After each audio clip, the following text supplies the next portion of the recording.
Yes sir, baon. And yes, tama ang nadinig nyo, pambaon natin yan dahil ngayon ay aakit tayo sa Marilaki Highway para makibalita kung ano na nga ba ang balita doon. Napakadami talaga kasi mga posts, mga news na nagkalat sa social media related sa nangyaring tragic accident last Sunday sa May Manukan. Hello friendly. Sino ka ba kasundan mo ko ha? Ano? After akong i-approach ng aso na to, ayan, umalis na siya. Napaka-friendly niya lang. In-approach niya lang ako. Oo, dati talaga akong nasa Animal Kingdom. Abay, kung anong init sa may Kogyo, napakalamig naman dito.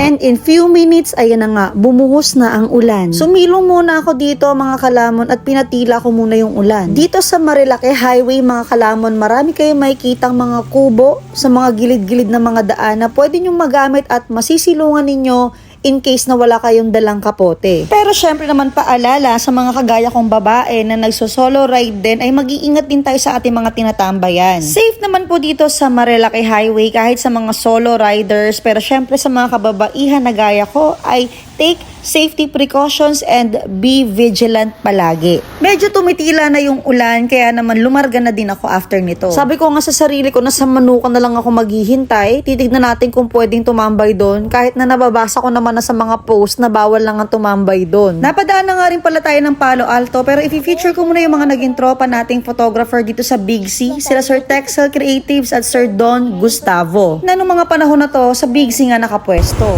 Mga kalamon, meron tayo. Ayan, hanapin na lang kita boss. Sisisan ko sa yung link ng video. So, sir, thank you po. Ingat po. Napaka-approachable po ng mga namimitik dito sa Marilaki Highway. Kaya kung nakita nyo napitikan kayo, babain nyo na sila at itanong nyo mga pangalan nila sa kanilang mga Facebook page para hindi kayo nahihirapan at nagrarant sa social media. Diba?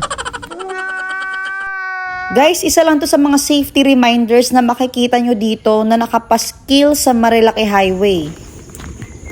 Ayun guys, nako, marami nang bawal dito sa Marilaki guys. Well, bakit ko nga ba nasabing marami nang bawal dito sa Marilaki Highway? Kanina kasi guys, so nasa Palo Alto ako ay tumigil ako saglit para sana kumuha ng mga short video clips para sa ating vlog. So may dalawang sundalong nagbabantay dun guys at nagpaalam ako. Ang sagot nila sa akin guys ay bawal nga daw mag-take ng videos at bawal na rin daw tumambay dun. So nagpaalam ulit tayo ng very light lang at sabi ko for motovlogging pero hindi daw talaga pwede. And pag tumbok ko ng Manukan, meron din pong checkpoint doon. Magvi-video and pictures nga dapat ako nung time na yun pero hindi na ako naglakas ng loob kasi baka mapagalitan pa tayo. Kaya dito na lang ako kumuha ng mga short video clips dito sa may bandang barangay Cuyambay, Tanay, Rizal kung saan makikita nyo rin ang Padayon Cafe. Mga kalamon, highly recommended namin ang Padayon Cafe at isa to sa mga dapat nyong subukan. Dito na ako nag-decide na tumambay at mag-park lang sa gilid habang naghihintay kay Boss JR.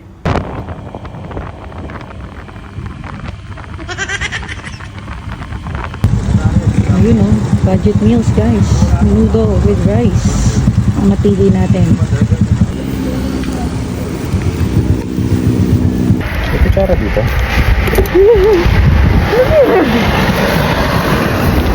Food trip tayo guys. Ang place of service natin ay Tanay. Menudo sa kanin. Nabili natin dito sa may barangay Cuyambay. Kayumbay pala. Itlog, dalawa. Fried siomay ni Uncle Dan's. Mangga.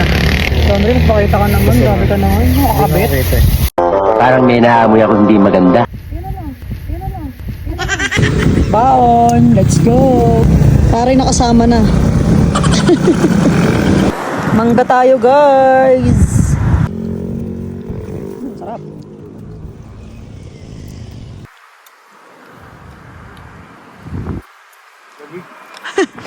One eternity later. At dahil tapos na tayong kumain ng kanin, oras na para sa ating good coffee. Kaya dito tayo magkakape sa Padayon Cafe. Guys, highly recommended namin to and must try. At para naman mas makilala nyo pa si Padayon Cafe ng Barangay Cuyambay, Tanay, Rizal ay meron kaming separate food and place review na i-upload related dito.